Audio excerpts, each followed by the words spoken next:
In a windswept town tucked between golden hills and forgotten dreams, lived a man named Daniel Carter. To those who passed him at the hardware store or saw him sip coffee at sunrise on the church steps, he looked like any other worn-out soul just trying to survive the day. But inside, Daniel wasn't surviving. He was hiding. 10 years ago, Daniel was the proud owner of a successful contracting business. Married young, father by 30, he'd built homes, and a life, with his bare hands.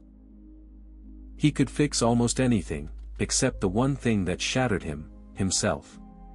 You see, Daniel had lost everything he once thought defined him, his wife, in a tragic miscarriage that took more than just their baby.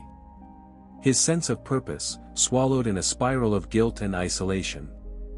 And slowly, without a bang but more of a silent whimper, his faith. He walked away. From the tools. From the church. From God. But grace doesn't knock. It waits. It waited while Daniel drank too much and slept too little.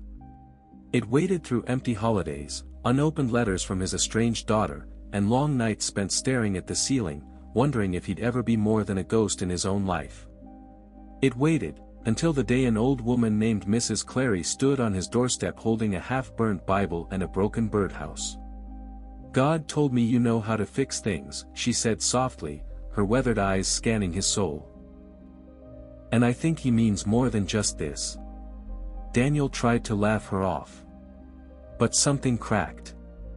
That night, he held the Bible in his calloused hands and flipped through pages still faintly smelling of smoke and cedar.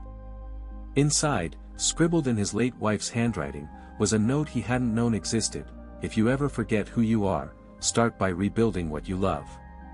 God will meet you there." So he did. He fixed the birdhouse. Then the front porch of Mrs. Clary's trailer. Then the Sunday school fence.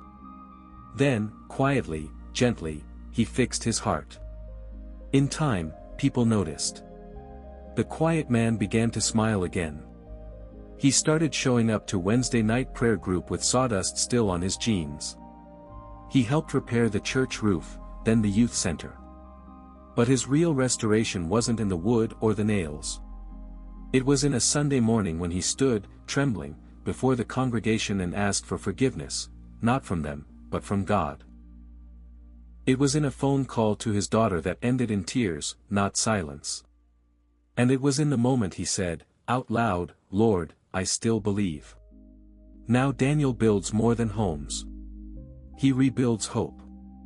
For the addicts in the church basement. For the young boys who lost their dads. For the widows with leaky pipes and heavy hearts.